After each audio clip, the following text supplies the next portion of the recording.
Holliston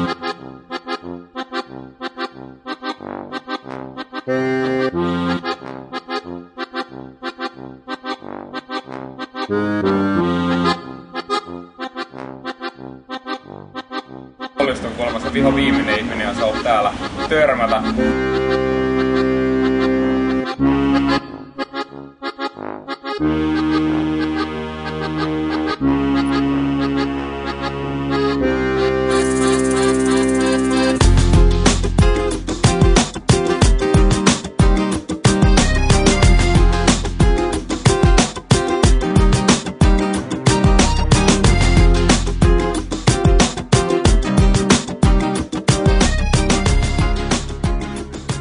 Matka alkoi todella kosteasti, eikä niinkään alkoholin vuoksi, vaan koska taivaalta tulee vettä kuin Esterin.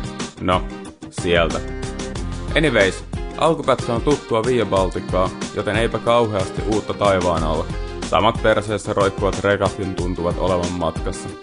Vihdoin päästyämme ikisateista Virosta etelän lämpöön, alkaa Snellankin turkki kuivua. Loppumatkan kruisailutkin auringonlaskua seuraillen tuntuivat mukavilta, kun tietää perillä odottavan liettualaista olutta ja pikkuspesiaalinaposteltavia. Kyllä, niitä kanan sydämiä ja sian korvia. Hyvin nukutun yön ja tuhdin aamiaisen jälkeen olikin aika hyvästellä Milda ja hänen vanhempansa, lastaa kuormajuhdat ja karauttaa taas matkaan. Keli oli onneksi edellispäivää suotuisampi, joten matkajiin taittui reipasta tahtia. Ehkä kaasukahvaan joudutti myös aamulla nautettu vahva kahvi.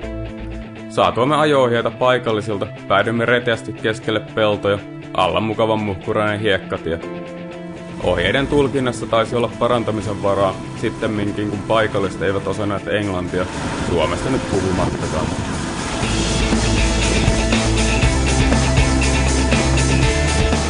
Ei sen puoleen, hiekkatiellä on ihan kiva lennähtää soraan, kunhan muistaa isompia myyränkoleja väistellä. Kanttailutkin sujuvat, vaikka Snella välillä korvaan kirkuukin, eivätkä paikalliset autoilijat ole taineet näkyyn ihan tottua.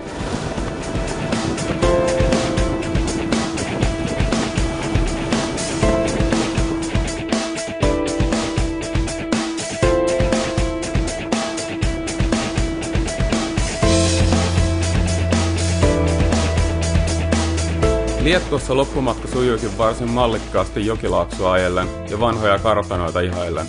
Ei sen puoleen, suurin osa paikan turisteista näytti 3 lapsen farmariperheeltä. Ei ehkä juuri se meidän mestamme, mutta löytyyhän seuraa rajapyykkikin vihdoin.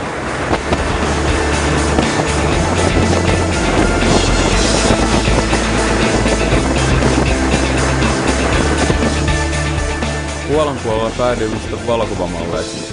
Ei niin, että se olisi Snellalle ollut mitään uutta. Mutta kyllähän siinä itse kukin hiukan hätkähtää, kun takaa tuleva auto hurauttaa vierelle, ja pelkäjän paikalla ollut tyttö työntyy puoliksi autosta ulos kameran kanssa. Turvallistakin, totta kai.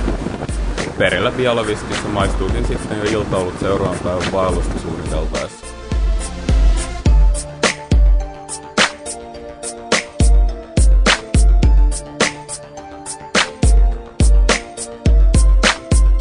Welcome to Travel with Snella, and this is our first main stop in Białowieski National Park, and this is our guide Björn, who will tell a bit more about where we are and what we'll expect to see in here. Okay? Please? For a moment we will enter to the oldest part of National Park. This protection took place here since 1921, one of the oldest strict protection in Europe. Welcome! Okay. Thank you. And I hope you can see the bisons in here this time. Oh, bison is very difficult to see in the forest. When we go to the forest, we shouldn't accept what we'll see, because nature is a lottery, of course, what we will see. But we will try to observe the nature, of course, to meet the homeland of the animals. Bison is a symbol, of course, national park, and spreads everywhere in the forest. But to see, it's not easy. Bison is have very sensitive nose, and can feel us even 1 kilometer area. 1,000 meters can feel men. It's very sensitive. And it's afraid of us, or? Yeah, afraid. bison are very shy. They present still primeval behavior, like a wild animals. And all animals present still very primeval behavior. That's why it's very difficult to see them. The Orisha forest is full of animals with all typical species that are here. But to observe fauna is maybe the worst place because it's just everything hidden in the forest. Of course.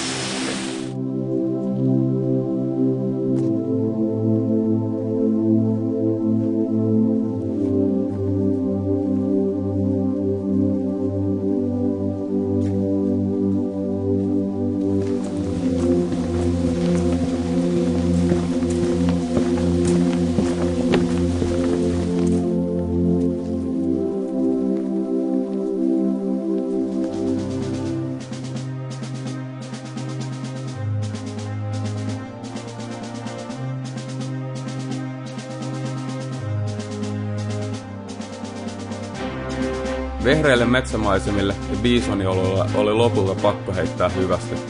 Pieni hurjastelu mettätiellä virkistää aina mieltä, ja lopulta löysimme tiemme Itäblogin perinnön juurille. Okay, welcome to Travel Snella again, and now we are near Belarus border. We have tried to get in earlier already, near Bielovitski, but we didn't manage to get in because we are not Polish. Now we try to get in from Brezara. We try to do our best to convince the people that we are worth getting into Belarus.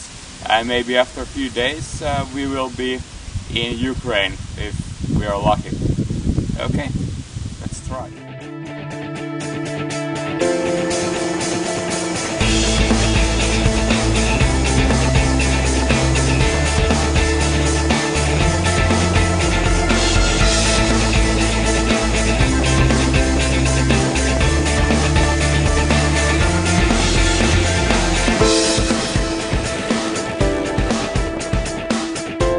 Pari viimeistä päivää Puolassa meneekin paikalliseen yökulttuuriin tutustumisessa ja lievässä aamukankkuisessa Valko-Venäjän raja-asemalla. Valitettavasti paikalliset viranomaiset eivät ymmärtäneet englantia transit-visan vertaan, joten lopputuloksena jouduimme kruisailemaan suoraan Ukrainan raja-asemalla.